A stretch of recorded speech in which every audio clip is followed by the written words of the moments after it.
ዛሬ በዚህ ቪዲዮ ሳይንስን በደንብ መረዳት ለሚፈልጉ የሰባተኛ ክፍል ተማሪዎችም ሆነ ወላጆች በደንብ በግልጽ የሚቀርብ ትምህርት ይሆናል። ጄኔራል ሳይንስ ለሰባተኛ ክፍል ነው። ሳይንስ ምንድን ነው ከሚለው እንጀምራለን። ብዙ ጊዜ አወሳስበን ሳንረዳው በኋላ ክፍሉ እየጨመረ በሄደ ቁጥር እየከበደን የሚሄድበት አንዱ ምክንያት ከመጀመሪያው ከመሰረቱ ሳይንስ ምንድን ነው? ስለዚህ ጄኔራል ሳይንስ ከሚለው ትምህርት ይሆናል የምንጀምረው። ይህ ትምህርት በአዲስ አበባ ከተማ አስተዳደር ወይ ደግሞ አዲስ አበባ ትምህርት ቢሮ የተዘጋጀ መጽሐፍ ነው። ይህን ትምህርት ለሰባተኛ ክፍል ተማሪዎች በልዩነት የሚቀርብ ይሆናል ማለት ነው። ሰባተኛ ክፍል ተማሪዎች ከሆናችሁ በቀጣይ ዓመት የማትሪክ ተፈታኞች ናችሁ። ስምንተኛ ክፍልንም ተምራችሁ ማለት ነው። ስለዚህ ሳይንስ ምንድን ነው ከሚለው በደንብ መረዳት መጀመር ያስፈልጋል። ከዚህ ጀምራችሁ ማለት ነው። አሁን ላይ የማትረዱት ከሆነ በኋላ ክፍሉ እየጨመረ በሄደ ቁጥር ዩኒቨርሲቲም ደርሳችሁም ቢሆን ሁል ጊዜ ግራ እንደገባችሁ ነው የሚኖረው። ስለዚህ ይህን ትምህርት በደንብ መረዳት ያስፈልጋል። መጽሐፍቶቻችሁን በጥንቃቄ መያዝ አለባችሁ። በቀጣይ የእናንተ እህት ወንድሞች ሁሉም ኢትዮጵያውያን የሚጠቀሙበት ስለሆነ መጽሐፍቶቻችሁን በጥንቃቄ መያዝ አንዱ የስልጣኔ መነሻ ነውና ወጪ በመቀነስ ሀገርን መውደድን ማሳየት ይቻላል። ስለዚህ በዚህ ትምህርት ወይም በሰባተኛ ክፍል ጄኔራል ሳይንስ በሚለው ትምህርት ላይ ወደ 7 ምዕራፎች ናቸው የቀረቡት። እያንዳንዳቸውን በተወሰነ መንገድ ለማየት እንሞክራለን ወደ ዋናው ትምህርታችን ከመሄዳችን በፊት። የመጀመሪያው ዩኒት ቤዚክ ኮንሰፕትስ ኦፍ ሳይንስ ይላል። እንግዲህ የሳይንስ መሰረታዊ ጽንሰ ሀሳብ ማለት ነው። እንግዲህ እንግሊዘኛ ቋንቋችሁን በደንብ እያዳበራችሁ እንድትሄዱ አማርኛው ላይ ብቻ ፎከስ ባናተኩር መልካም ነው። በተቻለ መጠን እንግሊዘኛችሁን እያዳበራችሁ ብትሄዱ ከሰባተኛ ክፍል ጀምረን እንግዲህ ፈጣሪ እንደፈቀደ ሁሉንም ክፍሎች ሊያጠቃልል በሚችል ጥርት ያሉ ቲዩቶሪያሎች አማራጭ ላይ ሆኑ ግን የግድ አስፈላጊ ሊሆኑ የሚችሉ ቲዩቶሪያሎች የሚቀርቡበት ቻናል ነው ይህ ኤክሶሊ ክላስ። ስለዚህ ለየት ያለ ምርጥ ትምህርት የምናቀርብበት ነው። ስለዚህ ሞሮፍ እየተረዳችሁት እንድትሄዱ እንግሊዘኛ ቋንቋችሁን በደንብ ማዳበር መልመድ በጣም ወሳኝ ነው። እሺ፣ የመጀመሪያው ዩኒት ቤዚክ ኮንሰፕትስ ኦፍ ሳይንስ። እዚህ ጋር 2 ነገሮች ናቸው ያሉ። ሳይንስ ምንድን ነው? ስንት አይነት ሳይንስ አለ? እንደገና ለሳይንሳዊ ጥናት ወይም ለሳይንስ የሚያስፈልጉ መሳሪያዎችን በተመለከተ የመጀመሪያው ዩኒት የሚያስተምራችሁ ነው። ስለዚህ መረዳት አሁን ማንበብ ብቻ ሳይሆን ምንድን ነው በዚህ ክፍል የተፈቀደልኝ ወይም ይሄ መጽሐፍ ያካተተው ነገር ምንድን ነው ተማሪዎች እንዲያውቁት የተፈለገው፣ እሱን በደንብ ለመረዳት መሞከር በጣም አስፈላጊ ነው። ሁለተኛው ዩኒት ወይም ሁለተኛው ምዕራፍ ማተር ኢን አወር ሰራውንዲንግ። ማተር ማለት ምን ማለት እንደሆነ ዴፊኒሽኑን በኋላ እናያለን። ዴፊኒሽን ማለት ትርጉሙን በኋላ እናያለን። ማተር ይላል። ማተር እንግዲህ ይሄ ማተር እንግዲህ ምሳሌ የተለያዩ ነገሮች አሉ። ለምሳሌ ካራክተሪስቲክስ ኤንድ ኔቸር ኦፍ ማተር ምንድን ነው የሚለውን ካየን በኋላ ወይም ካያችሁ በኋላ ባህሪያቶች ይኖሩታል። ምን ባህሪያት አሉት? ፊዚካል ኤንድ ኬሚካል ፕሮፐርቲስ፣ አካላዊና ኬሚካላዊ ባህሪያቶቹ ምንድን ናቸው? ማተር። ከዛ በኋላ ሰብስታንስ አለ። ስንት አይነት ሰብስታንስ አለ? በአካባቢያችን ወይም በዙሪያችን ስላሉ የተለያዩ ለውጦች ወይም ከማተር ጋር በተገናኘ አካላዊና ኬሚካላዊ ለውጦች ምንድን ናቸው? የተደበላለቁ ነገሮችን እንዴት መለየት ይቻላል? ወይም ሴፓሬሽን ኦፍ ሚክስቸርስ ኤንድ ኢትስ አፕሊኬሽን ለምን ዓላማ ይውላል?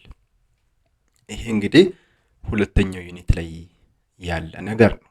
ሶስተኛው ዩኒት ላይ ኤሌመንትስ ኮምፓውንድ ኤንድ ኬሚካል ሪአክሽን። እንግዲህ የመጀመሪያው ዩኒት በስፋት እንግዲህ ምናልባት ማተር ፊዚክስ ነው። በስፋት ፊዚክስ በስፋት ያለበት ነው። ግን ኬሚካል ቼንጅ የሚልም ስላለው ኬሚስትሪም ነገሮች አሉ። ለማንኛውም ዲቪዥን ኦፍ ሳይንስ ወይም የሳይንስ አይነቶች የሚለው ትምህርት ላይ የምናያቸው ነገሮች ይሆናል። የትኛው ከኬሚስትሪ ነው፣ የትኛው ከፊዚክስ ነው።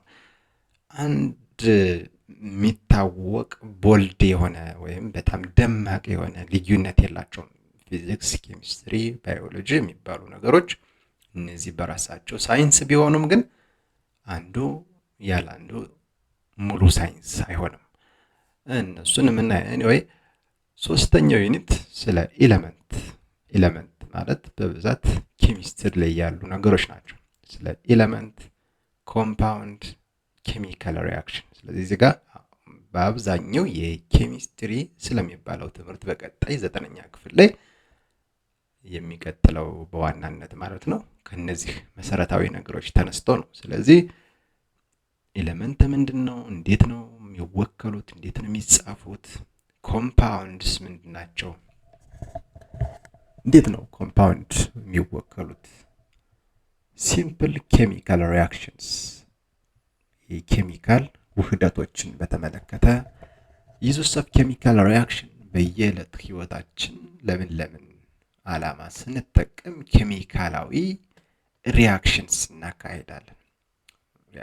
ሪአክሽን ቀጥታ በአማርኛ እንፍተው ብንል ሴንስ የሚሰጥ አይሆንም። ስለዚህ ኬሚካል ሪአክሽን ማለት አንዱን ከአንዱ ጋራ በማዋሃድ ሌላ ነገር እንዲሰጠን ማድረግ ነው። ለምሳሌ በተለምዶ ውሃ ሃይድሮጅን እና ኦክሲጅን አለው ይባላል። ስለዚህ ሃይድሮጅን እና ኦክሲጅን እያንዳንዳቸው ኤሌመንትስ ናቸው የሚባሉት።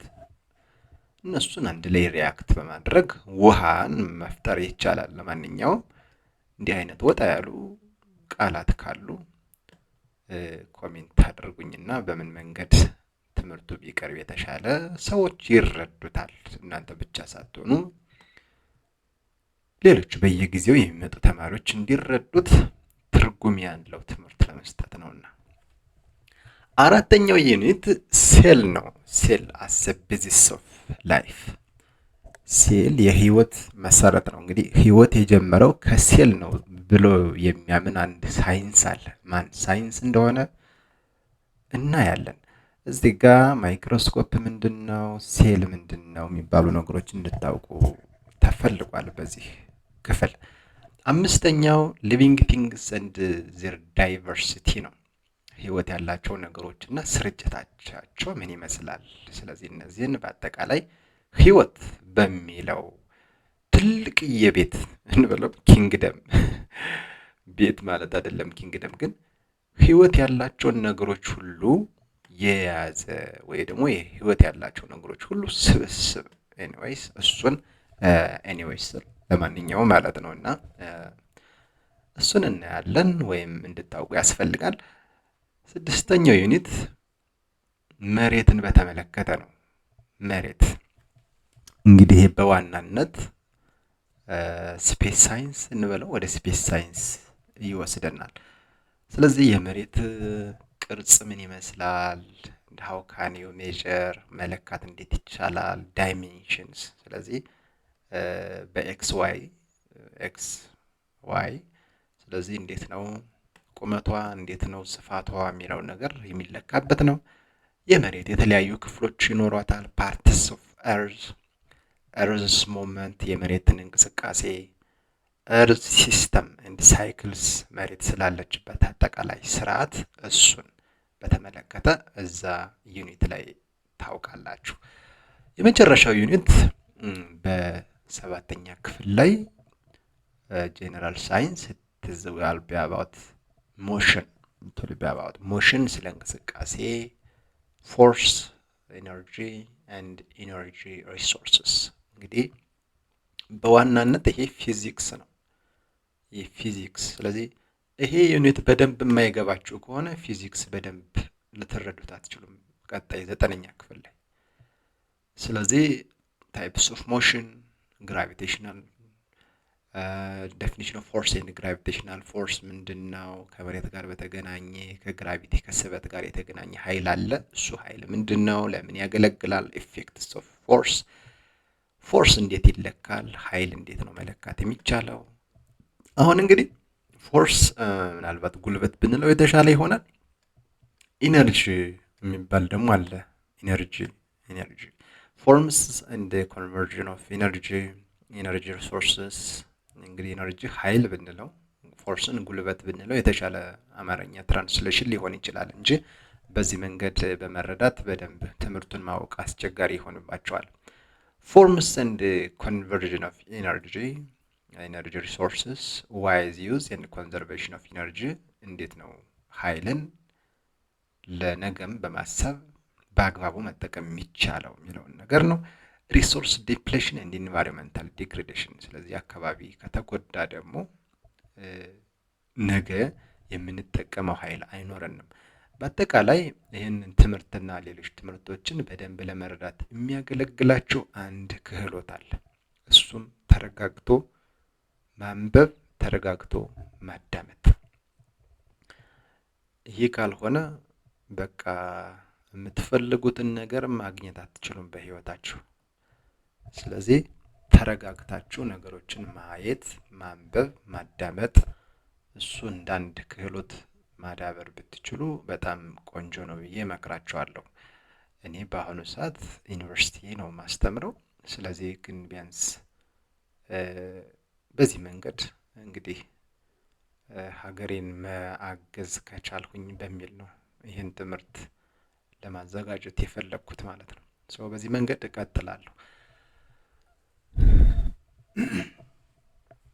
በጣም ጥሩ። ስለዚህ የመጀመሪያው ዩኒት ቤዚክ ኮንሰፕትስ ኦፍ ሳይንስ። ስለዚህ እስካሁን ድረስ ሳይንስ ምን እንደሆነ ያልገባችሁ በአጠቃላይ ከዚህ ትምህርት በኋላ በደንብ ግልጽ ይሆንላችኋል ብዬ ተስፋ አደርጋለሁ። ሳይንስ ምንድን ነው? አብዛኛው ብዙ የፊዚክስ አስተማሪ ልትኖሩ ትችላላችሁ፣ የኬሚስትሪ አስተማሪ ወይም የባዮሎጂ ወይም ሌሎች የማህበራዊ ሳይንስ ትምህርት አስተማሪዎች ልትኖሩ ትችላላችሁ። ግን ሳይንስ ግን ምንድን ነው? እነዛ ትምህርቶች ዋና መነሻው ሳይንስ ግን ምንድን ነው? ወይም እዚህ ዩኒት ላይ የቀረቡ ትምህርቶችን ካያችሁ በኋላ እነዚህን ነገሮች ማወቃችሁን እርግጠኛ መሆን ያስፈልጋል። ዲፋይን ሳይንስ ምን እንደሆነ ትርጉሙን በደንብ መረዳት፣ በአእምሮአችሁ ምን ማለት እንደሆነ ሳይንስ፣ ለምንስ ነው ሳይንስ የሚያስፈልገው ለሰው ልጅ? የተለያዩ የሳይንስ አይነቶች አሉ፣ እነሱን መግለጽ መቻል። ሪሌት ሃው ሳይንስ ኤንድ ቴክኖሎጂ አፌክት ዋንስ ቢሊፍ ፕራክቲስ ኤንድ ዌይስ ኦፍ ቲንኪንግ። ማዛመድ፣ ሪሌት ማለት ማዛመድ ነው። ሃው እንዴት ሳይንስ እና ቴክኖሎጂ የአንድን ሰው አመለካከት፣ ተግባርና አስተሳሰብ እንዴት ነው ተጽዕኖ ሊያሳድሩበት የሚችሉት?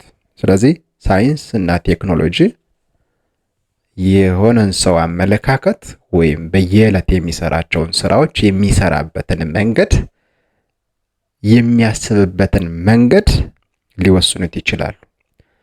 እሱ እንዴት እንደሆነ መረዳት የግድ ይላል። ዞሮ ዞሮ እነዚህን ነገሮች እዩዋቸው፣ በዚህ ዩኒት ታውቋቸዋላችሁ ተብለው የታመኑ ናቸው። እሺ የመጀመሪያው ኔቸር ኦፍ ሳይንስ ኤንድ ኢትስ ብራንችስ። ሶ ዋት ዱ ዩ ቲንክ? ከዚህ በፊት በነበራችሁ ክፍል ስለ ሳይንስ ጽንሰ ሀሳብ ያለው አንድ ሰብጀክት ወይ ትምህርት አይነት ተምራችኋል። ለምሳሌ ኢንቫይሮንመንታል ሳይንስ፣ አካባቢ ሳይንስ ማለት ነው። ስለዚህ እዛ አካባቢ ሳይንስ ላይ ሳይንስ ምንድን እንደሆነ ባተረጉሙትም ግን ስለዛ ተምራችኋል። you have already know about science. so ሳይንስ ምን ማለት ነው? ሳይንስ እንግዲህ መጀመሪያን መሰረቱት ከሚባሉ ላቲናውያን ሳንቲያ ከሚባል ቃል የመጣ ነው ይለናል። ሳንቲያ ማለት ኖሌጅ ማለት ነው። ኖሌጅ ማለት እውቀት ማለት ነው። እንግዲህ ላቲን ልክ አማርኛ፣ እንግሊዘኛ እንደሚባለው ቋንቋ ነው። ግሪክ እንደሚባለው ቋንቋ ነው። ስለዚህ ሳንቲያ ከሚባለው የላቲን ቋንቋ ውስጥ ካለ ቃል የመጣ ነው። ስለዚህ ሳንቲያ ማለት ኖሌጅ ማለት ነው። ኖሌጅ ነገር ግን ሳይንስ እውቀት ብቻ አይደለም። ሳይንስ ማለት አሁን በአሁኑ ሁኔታ እውቀት ብቻ አይደለም። ምክንያቱም ይሄ እውቀት ከምን እንደመጣም የምናጠናበት ወይም ደግሞ አዳዲስ እውቀቶችን ለማግኘትም የምንጠቀምበትም ነው። ሶ እውቀት ብቻ ሳይሆን ሳይንስ ማለት it is a systematic method. ሲስተማቲክ ማለት ሲስተማቲክ የሆነ ነገር በሲስተም ሰራው ትላላችሁ አይደለ? በሲስተም ሲስተም ማለት ምን ማለት ነው? ዘዴ አይደል? ዘዴ ምንድነው? ዘዴ መነሻ አለው መድረሻ አለው። መነሻ አለው መድረሻ አለው። ሲስተማቲክ ማለት መነሻም መድረሻም ያለው ሂደት ያለው ቅደም ተከተል ያለው ማለት ነው ሲስተማቲክ ማለት። ስለዚህ ሳይንስ ማለት it is a systematic method of gaining knowledge። አዳዲስ እውቀት ለማግኘት አዲስ እውቀት ለመጨመር የምንሄደው ቅደም ተከተል ያለው ዘዴ ወይ ደግሞ ቅደም ተከተል ያለው ሂደት ማለት ነው። ሶ ይሄ እንግዲህ አጠቃላይ ይሄ ቅደም ተከተል ወይም ደግሞ ይሄ እውቀት ከምንድን ነው የምንሰበስበው? ከተፈጥሮ ናቹራል ከሆነው ነገር፣ ማህበራዊ ከሆነው ነገር እና አካላዊ የሆነ ቦታ ከሚይዝ ነገር ልንሰበስበው እንችላለን ይህንን እውቀት። ስለዚህ ኖሌጅ ወይም ደግሞ ሳይንስ it provides an ordered way። ordered way ማለት ምን ማለት ነው? ሲስተማቲክ ማለት ነው። ordered way ይሄ ኦርደርድ ወይ ቅደም ተከተል ያለው ሂደት ወይም አካሄድ ሁሉም ሳይንቲስቶች ወይ ደግሞ በሳይንስ በጣም ብዙ ጊዜያቸውን ያሳለፉ ሰዎች፣ ብዙ ጊዜያቸውን የሰጡ ሰዎች፣ ብዙ ህይወታቸውን የሰጡ ሰዎች የተጠቀሙበት ወይም የተስማሙበት መንገድ አለ። ኦርደርድ ወይ ሲል so it provides an ordered way of learning about the nature of things. think ማለት ምን ማለት ነው? think የሆነ ዕቃ ነገር፣ ሰውም ቲንግ ነው፣ እንስሳውም ቲንግ ነው፣ ጠረጴዛውም ቲንግ ነው፣ ስልኩም ቲንግ ነው።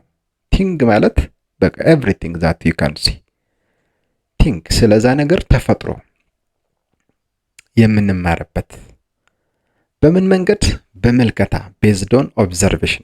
መመልከት፣ መልከታ ማለት በአይን መመልከት ብቻ አይደለም። መለካትም ሊሆን ይችላል፣ መዳሰስም ሊሆን ይችላል፣ ማሽተትም ሊሆን ይችላል። that is observation። እንግዲህ በሳይንስ observation የሚባለው ነገር ማጥናት ወይም ደግሞ ኋላ ላይ ዩኒቨርሲቲ ወይ ምናምን ገብታችሁ observation ማለት ሪሰርች ማለት ነው። ባጭሩ ሪሰርች ጥናት ማድረግ፣ ደጋግሞ በማየት በመፈተሽ። ሶ ይሄ ኦብዘርቬሽን ወይም ምልከታ በምልከታና በማስረጃ ስለ አንድ ነገር ተፈጥሮ ለመማር የምንሄደው ቅደም ተከተል ማለት ነው ሳይንስ ማለት። ሳይንስ ማለት ያ ነው። ስለዚህ አንድ ሰው ሳይንቲስት ነው ለማለት የሆነ ነገር ከማለት በፊት የሚከተለው ቅደም ተከተል አለ፣ ስለዛ ነገር የሚያረጋግጠው። ስለዚህ ሳይንስ ደግሞ በዚህ መንገድ ኢንዲጂነስ ሊሆን ይችላል ወይም ኮንቬንሽናል ሊሆን ይችላል። ኢንዲጂነስ ሳይንስ ማለት ምን ማለት ነው? ኢንዲጂነስ ሳይንስ ማለት it is a ፕሮሰስ ማለት ሂደት ማለት ነው። ስለዚህ ሂደት ማለት ነው by which indigenous people ኢንዲጂነስ ማለት ምን ማለት ነው? ዲያስፖራ ሲባል ሰምታችሁ ታውቃላችሁ? የውጭ ሀገር ዜጋ ያለው አይደል? ስለዚህ የሆነ አካባቢ ሰው ነዋሪዎች ኢንዲጂነስ ፒፕል ይባላሉ። ለምሳሌ የኛ ሀገር ኢትዮጵያውያን ኢንዲጂነስ ፒፕል ናቸው። የሆነ አካባቢ ላይ ለረጅም ጊዜ የኖሩ ስለዛ አካባቢ የራሳቸውን ባህል የመሰረቱ ኢንዲጂነስ ፒፕል ይባላሉ። ስለዚህ እነዚህ ኢንዲጂነስ ፒፕል ቢውልድ ዘር ኤምፔሪካል ኖሌጅ። ኢምፔሪካል ማለት ምን ማለት መሰላችሁ? መረጃ ተለቅሞ በተለያየ መንገድ መረጃ ተለቅሞ የተዘጋጀ እውቀት ማለት ነው ኢምፔሪካል ኖሌጅ ማለት። ስለዚህ ግምት ያልሆነ በመለካት በመፈተሽ በማየት የተገኘ እውቀት ኢምፔሪካል ኖሌጅ ይባላል። ስለዚህ እነዚህ ኢንዲጂነስ የሚባሉ ወይም ደግሞ ሀገረኛ እንበላቸው ሀገረኛ ሰዎች indigenous people, so they use empirical ways to study their natural environment and get or build empirical knowledge. So this knowledge is based on social, physical and spiritual understandings. ያ ሂደት ግን በምን መሰረት ነው? ማህበራዊ የሆነው ነገር አካላዊ ወይም ደግሞ ሃይማኖታዊ። ስለዚህ ሃይማኖታቸው ወይ ደግሞ እምነታቸው በሚፈቅድላቸው ልክ የሚሄዱት ሂደት ነው። ይሄ እንግዲህ ኢንዲጂነስ ይባላል። ኢንዲጂነስ ሀገር በቀል ሳይንስ ወይ ደግሞ የሆነ አካባቢን መሰረት ያደረገ ሳይንስ ማለት ነው። ስለዚህ ኢትዮጵያ ውስጥ ያለ ኢንዲጂነስ የሆነ መንገድ ወይ ደግሞ ኢንዲጂነስ የሆነ ኢምፔሪካል ስተዲ ሌላ ሀገር ካለ ኢምፔሪካል ስተዲ ጋር የተለያየ ሊሆን ይችላል። ስለዚህ አሜሪካውያን ለራሳቸው ኢንዲጂነስ ሳይንስ አላቸው። ኢትዮጵያውያን ደግሞ የራሳችን የሆነ ኢንዲጂነስ ሳይንስ አለን። ለምሳሌ እንጀራ ኢትዮጵያ ውስጥ ነው የሚታወቀው። እንጀራን ግን ከመጀመሪያ ከጤፍ ጀምሮ ወይም ደግሞ ከዱቄቱ ጀምሮ እንጀራ ሆኖ እስከሚወጣ ድረስ ያለው ኦርደርድ ዌይ ወይም ሲስተማቲክ ዌይ የኢትዮጵያውያን ብቻ ነው። ይሄ ኢንዲጂነስ ሳይንስ ከምንላቸው መካከል ነው።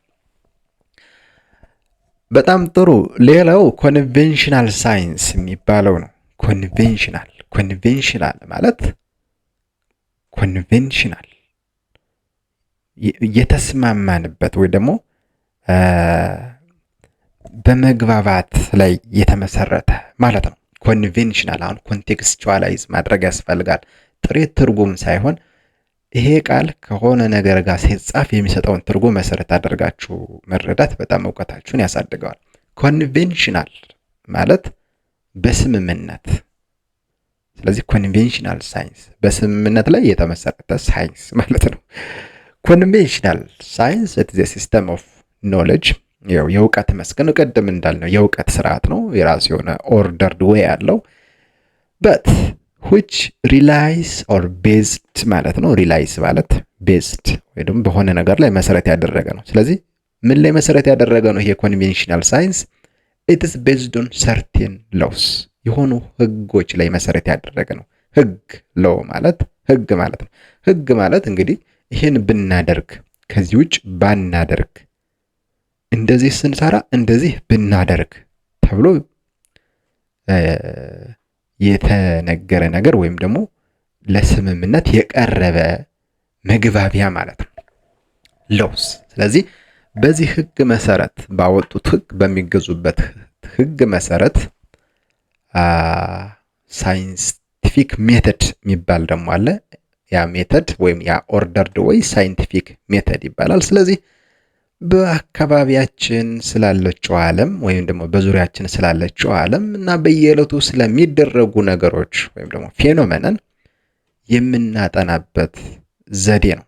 ይሄ ኮንቬንሽናል ሳይንስ የሚባለው። ስለዚህ እውቀት የሚገኘው በኮንቬንሽናል ሳይንስ ሁሉም ሰዎች በተስማሙበትና በሚያከብሩት መንገድ፣ ያ መንገድ ሳይንቲፊክ ሜተድ ይባላል። በዚህ መንገድ ይሆናል ማለት ነው። ስለዚህ ኢንዲጂነስ ሳይንስ ኢንኮርፖሬቲንግ ሎካል ፒፕልስ ኖሌጅ ኤንድ ኢንዲጂነስ ፐርስፔክቲቭስ፣ ሀገር በቀል ሳይንስ በአካባቢያችን በዙሪያችን ያሉትን ሰዎች እውቀት መሰረት ያደረገ ነው። የነሱን ልምድ፣ የነሱን ችሎታ፣ የነሱን በተፈጥሮ ያገኙትን እንግዲህ ሰነፎች ከሆኑ የሚያዩበት መንገድ ትክክል ካልሆነም ያ ኢንዲጂነስ ሳይንስ የማይሰራ ትክክል ያልሆነ ሊሆን ይችላል። ኮንቬንሽናል ሳይንስ ከሆነ ግን ወይም ይሄ ኮንቬንሽናል የሚባለው ወይም ደግሞ የጋራ የሆነ ህግ፣ የጋራ የሆነ ሳይንቲፊክ ሜተድ ተከትለን እንሰራዋለን የሚባለው ስምምነት ብዙ ጊዜ ከዌስተርን ወይም ደግሞ ከምዕራባውያን ቀድመው ከሰለጠኑት ቀድመው ሳይንስን ከተጠቀሙበት የመጣ ነው ተብሎ ይታሰባል። አሁን መብራት ብትሄዱ፣ ሌሎች ቴክኖሎጂዎችን ብትሄዱ እኛ ሀገር ያልተሰሩ ናቸው በአብዛኛው። ቀድመው ሳይንስን ተጠቅመውበት ቴክኖሎጂን መስርተዋል በዚህ መንገድ። ዞሮ ዞሮ ኮንቬንሽናል አሁን ላይ በሁሉም ሀገራት ላይ እየተጠቀሙበት ያለ ነገር ነው። አሁን ግሎባላይዜሽን ሲባል ሰምታችሁ እንደሆነ ሌላ ሀገር ላይ የሆነው ነገር ለምሳሌ አሁን ላይ ምን አለ ቲክቶክ የሚባል አለ አይደል? ይሄ ቲክቶክ ሌሎች ሀገራት የመሰረቱት ነው፣ ግን በሁሉም ሀገራት ላይ የመጣ ነው። ይሄ ኮንቬንሽናል ሳይንስን መሰረት አድርገው የተገኙ ግኝቶች በሁሉም ሀገራት ላይ በቀላሉ ይዳረሳሉ። ሀገራት ተስማምተው ወደ ሀገራቸው ካመጡበት ጊዜ ጀምሮ ማለት ነው። ኢንዲጂነስ ሳይንስ በሌላ መንገድ ሀገራት ወይ ደግሞ እያንዳንዱ ሀገር መንግስታት የማያበረታቱት ከሆነ ያው ሊጠፉ ይችላሉ። ስለዚህ ለምሳሌ ብዙ ሀገራት ዳቦ ብቻ የሚበላ ከሆነ እንጀራን ማጥፋት አለብን የሚባል ስምምነት ካለ ይሄ በኢንዲጂነስ ሳይንስ መሰረት የተገኘው ግኝታችን ሊጠፋ ይችላል። እሺ፣ ሌላው ዋይ ዱ ዩ ለርን ኢንዲጂነስ ኖሌጅ፣ ለምን ያስፈልገናል? ሀገር በቀል የሆነው ነገር ብናተኩርበት ለምን ይጠቅመናል? ሁለት ምክንያቶች አሉ። አንደኛው ምክንያት ቱ ኢንክሪዝ አዌርነስ ኦፍ ኦሪጂናል ካልቸር ኤንድ አይደንቲቲ። አሁን እንግዲህ ወደ ሳይንስ ስንመጣ የእውቀት መስክ ብቻ ሳይሆን የማንነትም መገለጫ የሚሆኑ ነገሮች አሉት። ማንነት የሚባል ነገር አለ። ማንነት፣ ባህል የሚባል ነገር አለ። ስለዚህ ለምሳሌ ኢትዮጵያውያን የራሳቸው ማንነት አላቸው። ማንነታቸውን በምን ትገልጣላችሁ? ለምሳሌ እናንተ ማንነት መገለጫችሁ ምንድን ነው? ስለዚህ ማንነት አንደኛ በሃይማኖት ሊሆን ይችላል። ማንነት በቋንቋ ሊሆን ይችላል። በቆዳ ቀለም ሊሆን ይችላል። ማንነት በታሪክ ሊሆን ይችላል። ማንነት ለረጅም ጊዜ አገልግሎት ላይ የዋለ ነገር ከሆነ ታሪክ ይሆናል። ስለዚህ ስለዚህ በማንነታችን ያገኘናቸውን ግኝቶቻችንን ማጥፋት የለብንም። ለምሳሌ የአክሱም ሐውልት፣ የላሊበላ ውቅር አብያተ ክርስቲያናት፣ ለምሳሌ የጎንደር ቤተ መንግስታት፣ እሱ አሁን በኢንዲጂነስ ኖሌጅ የተገነቡ ኪነ ህንፃዎች ናቸው። አርኪቴክቸር። ስለዚህ አሁን አርኪቴክቸር የሚባል ትምህርት ትማራላችሁ ወደፊት ፍላጎት ካላችሁ። አሁን እስካሁን ድረስ ያለው አርኪቴክቸር እንደዛን አይነት ህንፃዎችን ለመገንባት በሚያስችል መንገድ አይደለም። ኢቭን ኮንቬንሽናል የሆነው ሳይንስ ቀድሞ የነበረ ወይም ኦሪጂናል የሆነውን ባህላችንን ለመጨመር ለማሳደግ ስለሚያገለግለን፣ ለምሳሌ አሁን ማዳበሪያ እኛ አልሰራ ነው ከሌላ ሀገር ነው የመጣው። ማዳበሪያ የተጠቀምን የምናመርተው ምርት በእርግጥ ብዙ ምርት ይሰጣል። ግን ይሄ ማዳበሪያ የነካው መሬታችን ደግሞ በየጊዜው እየተበላሸ አሲድ እየሆነ አሁን ላይ እንደገና ወደ ኢንዲጂነስ ኖሌጅ ፊታችንን አዞርንና ኮምፖስት ወደ ማምረት ማዳበሪያን ወደ መቀነስ ሄደናል። ስለዚህ ኢንዲጂነስ ኖሌጅ አገር በቀል እውቀታችንን መጨመራችን ለዚህም ስለሚጠቅመን ኢንዲጂነስ ሳይንስን ማጥናት ወሳኝ ነው ማለት ነው። ሁለተኛው ምክንያት ኢንዲጂነስ ሳይንስን መማር የሚያስፈልገን ቱ ኢንቲግሬት ኢንዲጂነስ ኖሌጅ ዊዝ ዌስተርን ሳይንስ። አንዳንዴ ከውጭ የመጡ ግኝቶችን ወይ ደግሞ ምዕራባውያን የሰሩልንን ብቻ ብንጠቀም ምናልባት ለነሱ ሀገር የሚሰራው ነገር ለኛ ሀገር ላይ ይሰራ ይችላል። ስለዚህ የነሱን ሀገር ግኝት ከኛ ሀገር ግኝት ጋራ በማቀላቀል በማዋሃድ የተሻለ ህይወታችንን ሊያቀል የሚችል ነገር መመራመር፣ ያንን ነገር ማግኘት መስራት እንችላለን ማለት ነው። ስለዚህ ኢትዮጵያ is one of the countries where a wide variety of indigenous knowledge practiced for a long time. ለረጅም ጊዜ በጣም ብዙ እና የተለያዩ ሀገር በቀል እውቀቶች ሲተገበሩባት የኖረች ሀገር ናት። to solve practical እንግዲህ በየጊዜው የሚያጋጥሙ ችግሮችን ለመፍታት ማለት ነው።